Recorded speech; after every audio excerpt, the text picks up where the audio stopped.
The Invisible Chains, Breaking Through Mental Barriers to Black Economic Liberation. Good morning, everyone. Thank you for joining me today for what I promise will be a conversation that challenges not just what you think, but how you think about economic empowerment in Black communities. I recently had the extraordinary privilege of interviewing Linda Joseph, a visionary leader whose work has fundamentally transformed how we understand the complex interplay between systemic racism and economic opportunity in America. Linda isn't just a researcher or community organizer. She's a revolutionary thinker whose insights have helped thousands of Black entrepreneurs and professionals break through barriers they once thought impenetrable. Her groundbreaking methodology, combining data driven advocacy with psychological empowerment, has created ripples of change across financial institutions, educational systems, and community organizations nationwide. What makes Linda truly exceptional is her rare ability to speak truth to power while simultaneously empowering individuals to recognize their own inherent worth and potential. What struck me most profoundly during my conversation with Linda was her ability to articulate a truth that often goes unacknowledged in discussions about economic inequality. It's a truth that fundamentally challenges how most of us conceptualize barriers to success. Here it is. The most powerful obstacles to achievement aren't always the visible ones. Sometimes they're the chains we've internalized so deeply we no longer recognize their weight. Think about that for a moment. We often focus our energy on dismantling external barriers, discriminatory lending practices, lack of access to networks, systemic biases in venture capital. These are real documented challenges that absolutely require our attention and action. But Linda Joseph's work reveals something equally important, yet far less visible. Many qualified Black entrepreneurs never apply for funding they deserve and could receive, not because they lack access, but because they expect rejection. They've internalized a narrative of exclusion so deeply that it shapes their actions before any external barrier has the chance to manifest. This isn't speculation, this is documented reality. Research analyzed by Fairley and colleagues examining pandemic era data on small businesses owned by people of color found a disturbing pattern. Black business owners with strong credit scores and sound business plans were applying for loans at significantly lower rates than their white counterparts with similar qualifications. The reason, an expectation of rejection, a belief that the system wasn't designed for their success. This expectation wasn't irrational, it was born from historical patterns of discrimination in financial institutions. But here's the crucial insight Linda Joseph emphasized.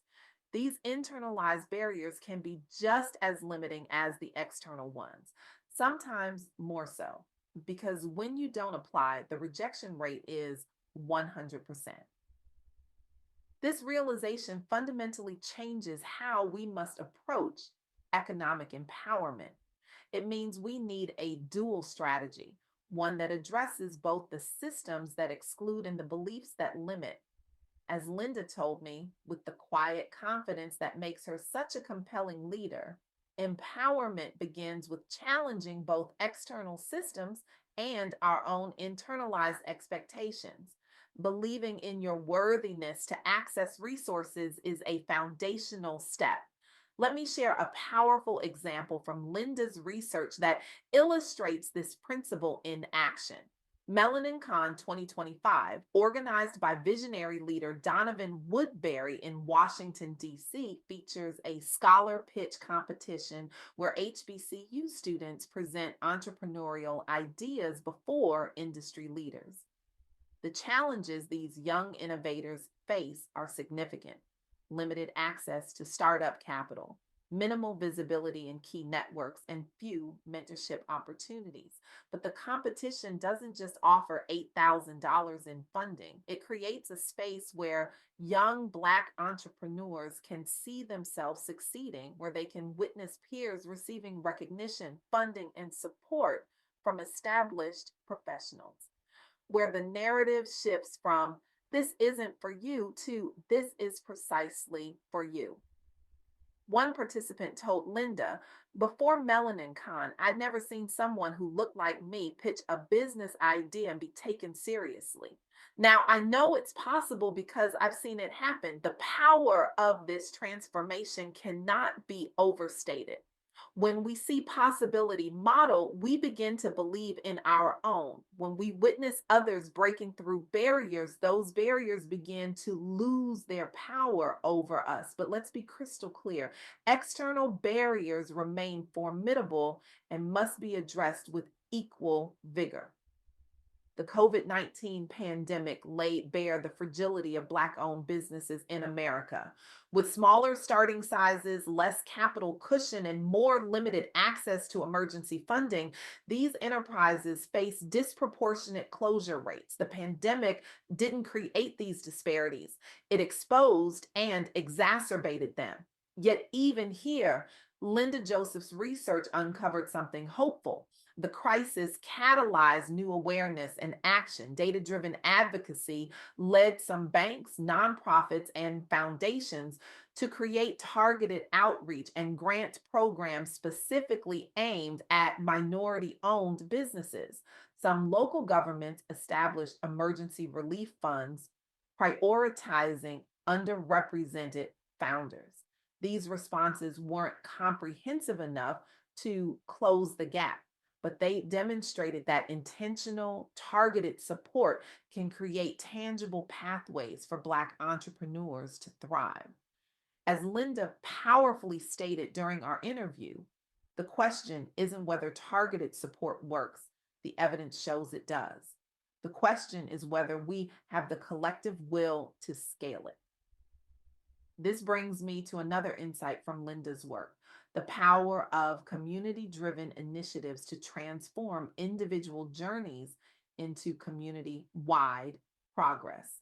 MelaninCon isn't just an event, it's a model for how mentorship, networking, and shared resources can create ripple effects that extend far beyond individual success stories.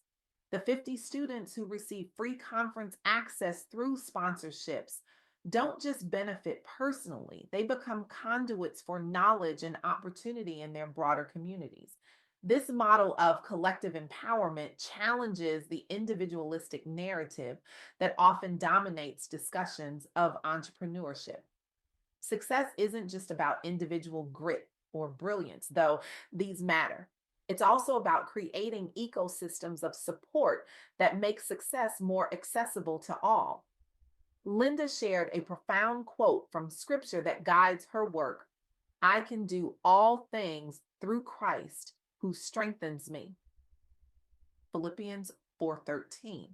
She explained that for her, this verse isn't just about individual empowerment, it's about the strength we find in community, in shared purpose, in lifting each other as we climb. Now, let me share another example that offers a different perspective on what's possible.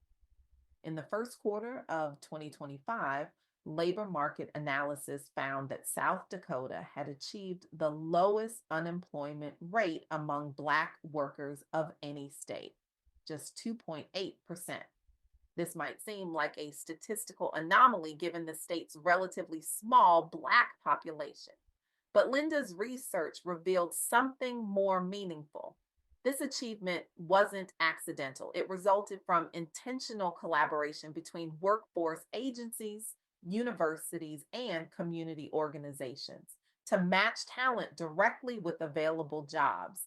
It demonstrated what's possible when institutions align their efforts strategically around inclusion. The South Dakota case offers an important lesson. Even modest interventions can yield outsized gains when stakeholders coordinate their efforts. We don't always need massive new programs or complete system overhauls to make meaningful progress. As Linda Joseph told me, sometimes the most powerful changes come from simply deciding to use the resources and authority we already have differently. This brings me to a critical question that Linda's work forces us to confront. How might your own expectations or those you've inherited from society be quietly shaping what you believe is possible? It's a question that applies to all of us, regardless of our background. We all inherit narratives about what we can and cannot achieve. We all absorb messages about where we belong and where we don't. And these internalized stories shape our actions in ways we often fail to recognize. For Black entrepreneurs and professionals, these narratives are often reinforced by very real experiences of exclusion and bias. But recognizing their power is the first step toward challenging them. As Linda affirms to her clients and audiences, you are worthy of investment. Your ideas deserve to be heard. Your business deserves to thrive. This affirmation isn't empty positivity. It's a deliberate counter narrative to the messages many have internalized through years of systemic exclusion. But Linda's work doesn't stop at affirmation, it extends to action. She challenges everyone she works with to take one concrete step. Reach out for an opportunity or resource you've hesitated over before, whether it's applying for funding, seeking mentorship, or sharing your story publicly. Because each time we act against our internalized limitations, we weaken their hold on us. Each time we step into spaces where we've been told we don't belong, we create new possibilities, not just for ourselves, but for others who will follow. I want to leave you today with a challenge to recognize the invisible chains that may be holding you back, a challenge to question the limitations you've accepted as fixed, a challenge to take one bold step toward an opportunity you've convinced yourself is beyond your reach, because the most insidious barriers to our success aren't the doors that others close. They're the doors we never try to open. The journey toward true economic empowerment begins not just with demanding that systems change, but with the radical act of believing that you deserve to thrive within them. It begins with the courage to apply for that funding, to pitch that idea, to claim that seat at the table, even when history suggests you might be rejected. This isn't about denying the reality of systemic barriers.